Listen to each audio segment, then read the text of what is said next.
Mantan penyidik Komisi Pemberantasan Korupsi, KPK, Novel Baswedan dan ex-Menko Polhukam RI, Mahfud MD memiliki pandangan berbeda terkait abolisi dan amnesti yang diberikan Presiden Prabowo Subianto. Sebanyak 1.116 orang dikabarkan akan mendapatkan amnesti dan abolisi dari Presiden Prabowo, sebagaimana disampaikan oleh Menteri Hukum dan Hak Asasi Manusia, Kemenkumham, Supratman Andi Aktas di Kompleks Parlemen, Senayan usai rapat konsultasi bersama DPR RI, Kamis, 31 Juli 2025. Supratman mengungkap, 1.116 orang yang mendapat abolisi dan amnesti sudah melalui verifikasi dan uji publik oleh Kemenkumham. Amnesti terhadap 44.000 orang, tetapi setelah kami verifikasi hari ini baru yang memenuhi syarat, yakni 1.116. Nanti ada tahap kedua. Yang 1.168 ini sudah kita lakukan verifikasi, sudah lakukan uji publik juga, ujarnya. Dua orang yang mendapatkan keuntungan ini adalah Tom Lembong dan Hasto Kristianto. Tom Lembong mendapatkan abolisi atas dugaan kasus impor gula yang menimpanya.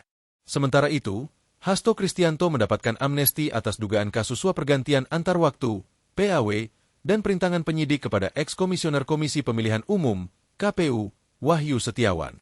Pemberian abolisi dan amnesti dari Prabowo ini tuai beragam respons mulai dari pujian hingga kritikan.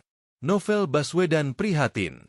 Sebelumnya Novel Baswedan mengaku prihatin dan kecewa atas keputusan Prabowo memberikan abolisi dan amnesti. Saya prihatin dan kecewa ketika mendengar amnesti dan abolisi digunakan pada perkara tindak pidana korupsi, kata Novel dalam keterangannya, Jumat, 1 Agustus 2025. Pemberian abolisi dan amnesti dikhawatirkan dapat menjadi kiblat yang buruk bagi penyelesaian kasus korupsi di Indonesia. Ketika penyelesaian kasus tindak pidana korupsi dilakukan secara politis maka ini akan menjadi presiden buruk bagi pemberantasan korupsi ke depan, ujarnya. Menurutnya, pemerintah dan DPR seharusnya lebih memprioritaskan penguatan institusi pemberantasan korupsi daripada memberikan pengampunan kepada pelaku korupsi. Bukan justru menyelesaikan perkara korupsi secara politis dan membiarkan KPK tetap lemah, ujar Novel. Dalam kasus Tom Lembong dan Hasto Kristianto, Novel turut menyampaikan pendapatnya. Untuk kasus Tom, Novel menyatakan bahwa pengadilan sudah seharusnya membebaskannya karena tidak terbukti bersalah. Sementara pada kasus Hasto, amnesti tersebut justru menghapus peluang untuk mengusut kasus ini dalam dugaan perkara yang lebih besar. Novel menilai kebijakan ini berbanding terbalik dengan komitmen pemberantasan korupsi yang pernah diucapkan Presiden Prabowo dalam berbagai pidato.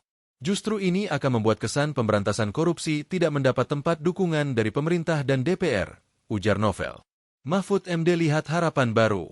Menanggapi kasus ini, dalam kanal YouTube pribadinya Mahfud MD mengungkap pemberian abolisi kepada Tom Lembong dan amnesti kepada Hasto Kristianto membawa sinyal baik bagi penegakan hukum di Indonesia.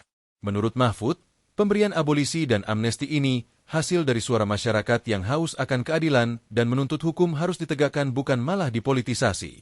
Teriakan masyarakat yang bersumber dari public common sense tentang rasa keadilan sekarang membuahkan hasil. Saudara Hasto Kristianto dan saudara Tom Lembong yang keduanya telah divonis dijatuhi hukuman penjara oleh pengadilan negeri, sekarang mendapat amnesti dan abolisi, ungkap Mahfud Jumat, 1 Agustus 2025. Mantan Menko Polhukam itu juga mengapresiasi keputusan Prabowo ini, memberikan harapan baru kepada masyarakat bahwa hukum akan mulai ditegakkan.